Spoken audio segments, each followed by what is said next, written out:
here. I need your help. Today at school, I got the coolest assignment ever. I get to write my own fairy tale, a story. Everyone in the class gets to make up their own fairy tale, and then we get to share it with the class. I want mine to be the most fairy tale-erific. No, fairy tale-tastic. Well, you get the point. It has to be great. Will you help me? Awesome! Okay, what makes a great fairy tale? What do I need first? A hero.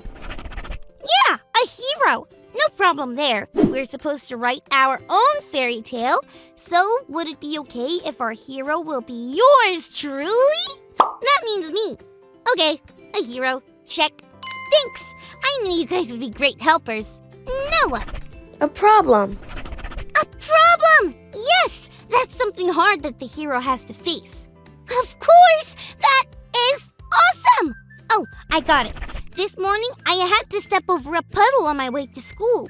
And it was, well, just a small puddle, but I had to stretch my leg out a bit to get over it. No, a bigger problem. Yeah, you're right. That's not a big enough problem at all. I got it. What if our hero, me, lived in a land where turkey sub sandwiches grew on trees, but no one had any mayo? Yeah, you're right. If this is going to be fairy tale-tastic, it has to have a bigger problem. I've never thought about that before, but fairy tales have a moment where all hope seems to be lost. Hope is when we really, really, really want something to happen. When you lose hope, it means you feel like there's no way it can happen. But then, in really great fairy tales, hope is found again. That means the thing that everyone really wants to happen, but thinks won't happen, actually might happen. Like when the beast who lives outside the village actually turns out to be a really cool prince guy who just wants to be everyone's friend. Kinda confused? Maybe our Bible story for today will help clear things up.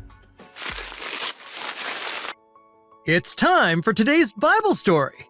It comes from the book of Ruth, chapter 2. Naomi and Ruth traveled back to Naomi's hometown called Bethlehem. Once they arrived, in order to have food and money, there was really only one thing for them to do: to go out to the fields to pick up the leftover food that had been left behind by the workers. Ruth chose to do this because she was younger. As you can imagine, this wasn't the best job.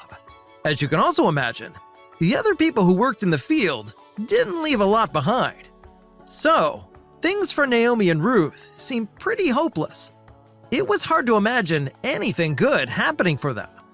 But then, it just so happened that the field where Ruth was working was owned by a man named Boaz.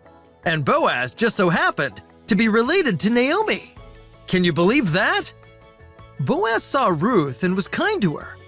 He told her to gather as much as she wanted from his field, and also told her that she should come back to his field to gather every day, because he would make sure she was safe and taken care of.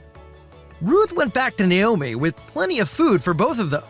Ruth shared what had happened with Boaz.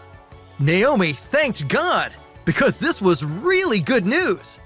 It meant that God was still taking care of them.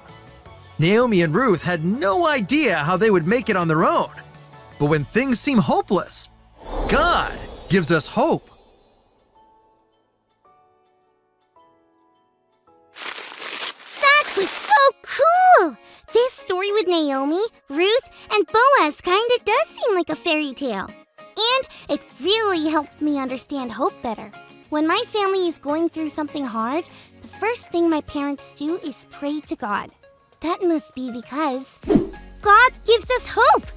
That makes me happy and hopeful that I can write this fairy tale for my class. I think it will involve an enchanted forest. No, a giant ogre. An enchanted forest with a giant ogre. Yes! What fairy tale would you write, friends? Well, whatever you come up with, remember not to give up, because no matter how things look, God gives us hope. Thanks for learning and growing with me.